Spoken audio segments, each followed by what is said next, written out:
ಹಿಮಾಲಯದ ಪವಿತ್ರ ಕಣಿವೆಯಲ್ಲಿ ಕಾಶ್ಮೀರವೆಂಬ ಒಂದು ಸೌಂದರ್ಯದ ರಾಜ್ಯವಿತ್ತು. ಹಸಿರು ಗುಡ್ಡಗಳು, ಹೊಳೆಯುವ ಸರೋವರಗಳು, ಆಕಾಶ ಮುಟ್ಟುವ ಚಂದನ ಮರಗಳು. ಆದರೆ ಈ ಸುಂದರತೆಯ ಹಿಂದೊಂದು ತೀವ್ರ ಶಕ್ತಿ ಹುಟ್ಟಿಬರುತ್ತಿತ್ತು. ಆ ಶಕ್ತಿಯ ಹೆಸರು ಲಲಿತಾದಿತ್ಯ. ಚಕ್ರವರ್ತಿಯಾಗುವುದಕ್ಕೆ ಜನಿಸುವವರು ಸಾಮಾನ್ಯ ಮಕ್ಕಳಂತಿರಲ್ಲ. ಮೊದಲು ಕತ್ತಿ ಹಿಡಿದ ರಾಜಕುಮಾರ. ಕನಸು ಕಂಡವನಿಗೆ ನಿದ್ರೆಯಿಲ್ಲ.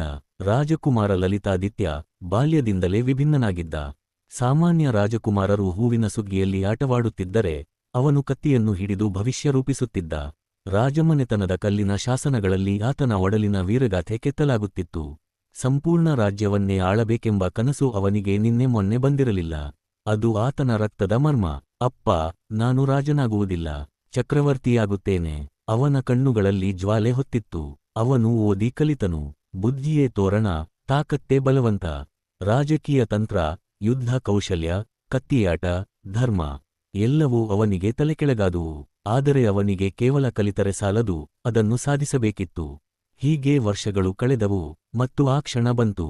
ಸಿಂಹಾಸನರೋಹಣ. ರಾಜನ ಕಣ್ಣುಗಳ ಹಿಂದಿನ ಕನಸು. ಸೂರ್ಯೋದಯದ ಬೆಳಕಿನಂತೆ ರಾಜ ದುರ್ಲಭಕನ ನಂತರ ಲಲಿತಾದಿತ್ಯನು ಸಿಂಹಾಸನಕ್ಕೆ ಏರಿದ. ಆ ದಿನ ರಾಜಮನೆತನದಲ್ಲಿ ಬೆಳ್ಳಿಯ ಹಗ್ಗಗಳಿಂದ ಹೆಣೆಯಲಾದ ಪಟಗಳನ್ನು ತೊಡಿಸಲಾಗಿತ್ತು. ಆ ರಾಜ್ಯದ ಗಾಳಿ ಹೊಸ ಕಥೆ ಹೇಳುತ್ತಿದ್ದಂತಿತ್ತು. ಆದರೆ ಸೂರ್ಯನು ಉಜ್ಜುವಷ್ಟರಲ್ಲಿ ಅದನ್ನು ನುಂಗಲು ಅಂಧಕಾರ ಎದ್ದು ಬಂದಿತು.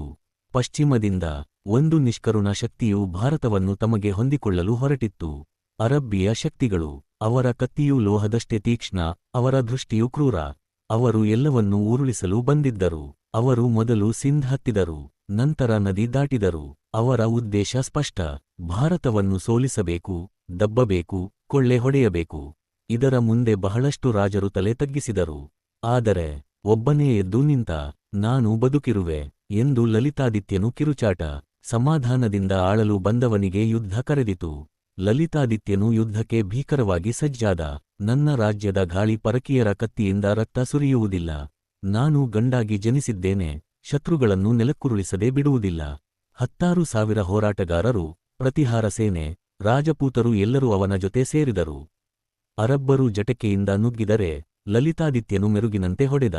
ಯುದ್ಧವೆಂದರೆ ಕೇವಲ ಕತ್ತಿಗಳ ಹೊಡೆತವಲ್ಲ, ಅದು ಶತ್ರುವಿನ ಮನಸ್ಸನ್ನು ಒಡೆದು ಬೀಳಿಸುವ ಕಲೆ. ಇದು ಸಾಮಾನ್ಯ ಹೋರಾಟವಲ್ಲ, ಇದು ಭವಿಷ್ಯವನ್ನು ನಿರ್ಧರಿಸುವ ಯುದ್ಧ.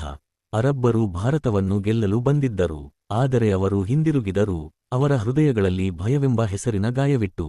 ಸಾಮ್ರಾಟನ ಪಯಣ ಸಮುದ್ರದಿಂದ ಹಿಮಾಲಯವರೆಗೆ. ಅದು ಗೆಲುವಿನ ಮುಟ್ಟಿದ ಮೊದಲ ಮೆಟ್ಟಿಲು. ಹೀಗಂತ ಕುಳಿತಿರಲು ಅವನಿಗೆ ಸಾಧ್ಯವಿಲ್ಲ. ಸೂರ್ಯ ಒಮ್ಮೆ ಬೆಳಗಿದರೆ ಅದನ್ನು ತಡೆಯುವುದು ಯಾರಿಂದಲೂ ಸಾಧ್ಯವಿಲ್ಲ. ಮಧ್ಯ ಏಷ್ಯಾ